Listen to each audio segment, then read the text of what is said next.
देखिए, अब particular integral निकालने के जो तरीके आपने पढ़े अभी तक, आपने पढ़ा भाई 1/fd of e to power a x हो तो डी को ए रख दीजिए, तो डी को ए रखेंगे तो 1/fa of e to power a x निकला था, लेकिन शर्त ये थी कि एफ ए 0 के बराबर नहीं होना चाहिए। फिर हमने आपको बताया था कि एफ ए 0 के बराबर होगा तब क्या करेंगे, ये भी एक तरीका बताया गया था, याद आया? हमने कहा था कि भाई ऊपर एक्स करेंगे और नीचे डी के रेस्पेक्ट में डिफरेंशिएट करेंगे और बाद में डी की जगह ए रख देंगे। शर्त यह है कि फिर न जीरो आ जाए। अगर फिर जीरो आ जाएगा, अगर यहाँ एफ डैश मतलब ये वैल्यू तो ऐसे x upon f dash a e to power a x हो जाएगा, लेकिन अगर एफ डैश ए की वैल्यू भी जीरो आ जाती है तो हमने कहा था इसमें एक एक्स से और मल्टीप्लाई करके इसको डबल डिफरेंशिएट करो और फिर डी को ए रखो। ठीक है, ये बताया था हमने। ये प्रोसेस तब तक चलता रहेगा जब तक डिनोमिनेटर जीरो होने की आदत न छोड़ दे। ठीक है, इसके बाद हमने बताया कि भाई अगर 1/fd स्क्वायर अपान कॉज ए एक्स या साइन ए एक्स हो, चाहे यहां साइन ए एक्स हो चाहे कॉज ए एक्स हो, तो हमने कहा था डी की जगह क्या लिख देंगे, ए स्क्वायर का निगेटिव साइन ए एक्स, यही कॉज में होगा। और शर्त क्या थी कि एफ माइनस ए स्क्वायर की वैल्यू 0 के बराबर नहीं होनी चाहिए। ये भी 0 बराबर हो सकती है, तो होगी तब देखा जाएगा, अभी थोड़ी देर बाद बताएंगे हम। ठीक है, फिर हमने बताया था कि अगर यहां पर x की पावर m हो, m is a natural integer, sorry positive integer है, नेचुरल नंबर, तो हमने कहा था कि इसमें कोशिश करेंगे बाइनोमियल थ्योरम लगा करके कि इसमें d या d स्क्वायर या 1/d लाने की कोशिश करेंगे। ठीक है, मतलब मैं x पावर m को डिफरेंशिएट करने की कोशिश करूंगा, इंटीग्रेट नहीं। ये तो बात की बात है, पहले हम ये लाने की कोशिश करेंगे। और क्योंकि x पावर m का जब डिफरेंशिएशन होगा तो डिफरेंशिएशन कम होता रहेगा, एक एक पावर कम होती रहेगी, तो इस प्रकार से खत्म हो जाएगा। तो यहां तक हमने बात बताई थी, है ना। अब एक और टाइप के बारे में बात कर रहे हैं। इस टाइप में एक आध चीज और बताई जाएंगी। जैसे कह रहे हैं कि मान लीजिए भाई आपका जो डिफरेंशियल इक्वेशन इस टाइप का होगा, सेकेंड ऑर्डर वाला,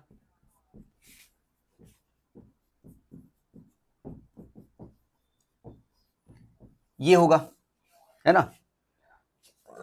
अब पर्टिकुलर इंटीग्रल आप निकाल रहे हो 1/fd ऑफ क्यू, इसको ऐसे लिखते हैं ना, f d y is equal to Q.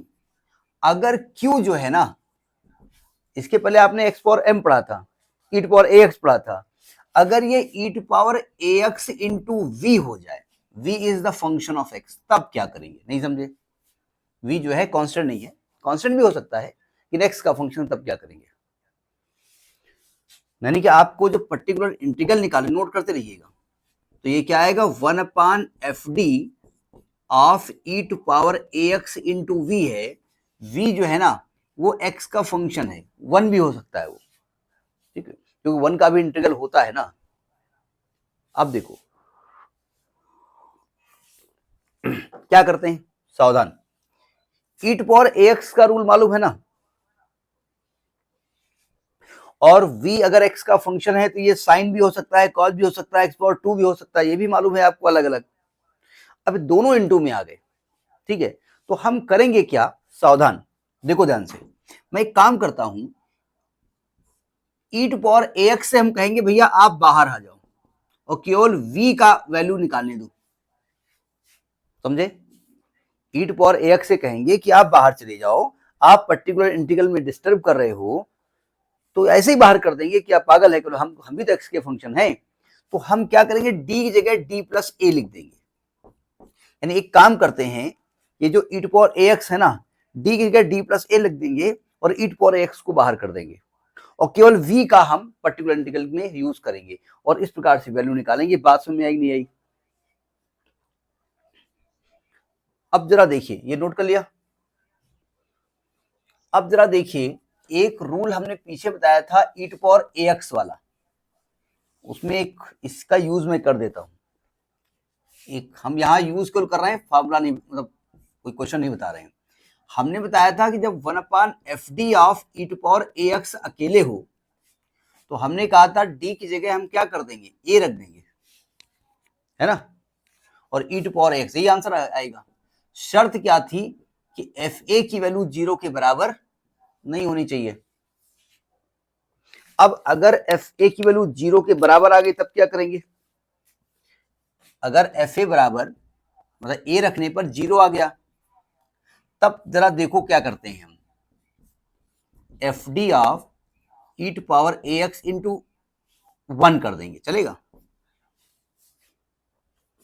मतलब अभी क्या हो रहा था कि d की जगह a रखने पर वैल्यू 0 आ रही है ना, तो इसका मेथड हमने पीछे बताया था आपको, अभी थोड़ी देर पहले बताया हमने, x से मल्टीप्लाई करेंगे, d को डिफरेंशिएट करेंगे।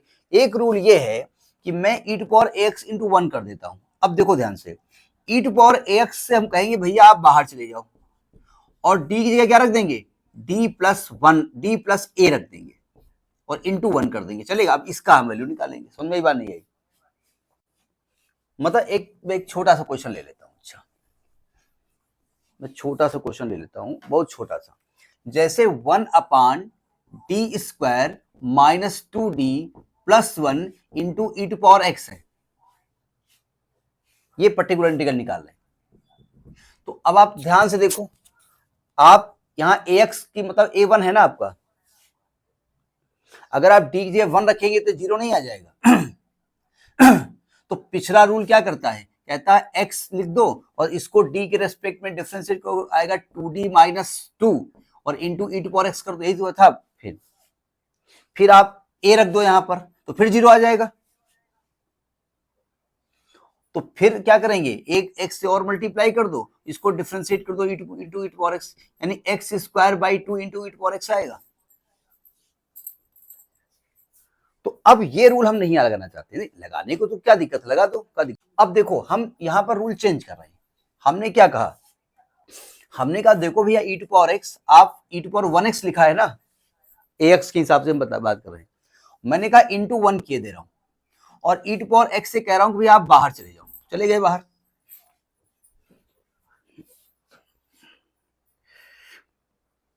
जब ये बाहर चले गए तो अब d की जगह क्या रखेंगे हम, d प्लस 1 रखेंगे, d प्लस 1 का whole square minus 2 d plus 1 plus 1 और इंटू 1। समझ में बात नहीं आई? अब थोड़ा सा इसको, अब ई टू पावर एक्स का रोल खत्म हो गया, अब इसको खोल दीजिए, तो ये क्या आएगा, D square plus 1 plus 2d bracket खोल दो माइनस 2d माइनस 2 प्लस 1। अब जरा देखो ध्यान से, 2d कट जाएगा, 1 से 1 कट जाएगा, सॉरी 1 प्लस 1 माइनस 2 कट जाएगा, इंटू 1। अब देखो e to power x 1/d² of 1 आ गया। तो ये बताइए, अगर मैं 1/d² को 1/d इंटू 1/d ऑफ 1 कर दूं, चलेगा? 1/d का मतलब क्या होता है, इंटीग्रेशन। तो अगर मैं ये 1/d लिखा नहीं देंगे और यहां पर 1 का इंटीग्रेशन x हो जाएगा ना, और यहां फिर इंटीग्रेशन एक बार करना पड़ेगा, एक 1/d और है, तो ये x² आ गया, नहीं आ गया, x² into e to power x, यही तो आया था वहां। तो ये तरीका भी अडॉप्ट कर सकते हैं, ठीक है। अब देखो मैं एक एग्जांपल लेता हूं, अभी हमने e to power ax into v की बात की ना, ये तो एक पर्टिकुलर केस हमने बता दिया। एग्जांपल लेता हूं d² minus 2d d² minus 2d plus 5 y is equal to e to power 2x into sine x, ये आ गया। तो पहले तो आप CF निकालेंगे, तो उसके लिए आप d² माइनस 2d प्लस 5 को 0 करेंगे, फिर एक ऑक्सिलरी इक्वेशन निकालेंगे, कई बार आप कर चुके हैं इसलिए उसमें ज्यादा हम ध्यान नहीं दे रहे हैं, ठीक है। तो ऑक्सिलरी इक्वेशन क्या होगी, m² minus 2m plus 5 is equal to 0। तो क्या m की वैल्यू यहां पर किस मेथड से निकलेगी, श्रेधाचार्य से। तो m इज इक्वल टू क्या निकलेगा, 2 plus minus under root 4 minus 4 into a into c upon 2a, यानी कि 2 plus minus under root 4 minus 20 upon 2, 2 ये -16 आएगा तो 4i लिख सकते हैं ना, यानी 1 + -2i। ठीक है, तो CF क्या निकलने वाला है? देखो फॉर्मूले बहुत याद अप्लाई करना और मेमोरी में रखना, दो चीजें अलग अलग होती है। ठीक है, तो जो CF निकलने वाला है वो निकलेगा वाला है e⁻x C1 cos 2x plus C2 sin 2x। तो ये CF समझ में आ गया। CF इसलिए बार बार बता देते हैं जिससे कंप्लीट सोल्यूशन किसी क्वेश्चन का मिल जाए, नहीं अदरवाइज आपने एग्जाम में तैयार किया हो आपको याद ही नहीं कि CF भी निकालना है, आप PI क्यों निकाल गए, इसलिए हम हर क्वेश्चन में निकाल देते हैं। अब देखो PI इसका थोड़ा सा टेक्निक है जिसको लेकर के मैंने टॉपिक डिस्कस किया था। पर्टिकुलर इंटीग्रल क्या निकलने वाला है? 1/FD यानी d² - 2d + 5 into e⁻2x into sin x। हमने कहा भाई देखो e⁻2x अपना रूल लगाएगा, sin x अपना रूल लगाएगा, दोनों मल्टीप्लाई में, दोनों को इग्नोर कर नहीं सकते। तो मैंने e⁻2x से कहा देखो भैया ऐसा है कि आप बाहर चले जाओ और हम एक काम करते हैं, आपका जो 2 है ना वहां पर d + 2 लिखे दे रहे हैं, आप खुश हो जाओ। समझ में आई बात नहीं आई? Into sin। अब देखो साइन वाला आपको समझ में आ रहा है? आप sin ax आप कह रहे थे, कंफ्यूजन था आपको। अब तो e⁻2x से कोई मतलब तो है नहीं, केवल साइन से मतलब है।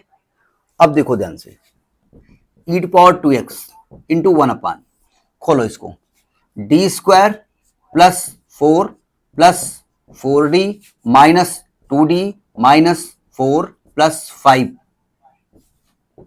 Of sin x। CF निकाल चुके हैं आप, ध्यान रखिएगा, तो कभी हम जब कंप्लीट सोल्यूशन निकालेंगे तो CF का इस्तेमाल करेंगे।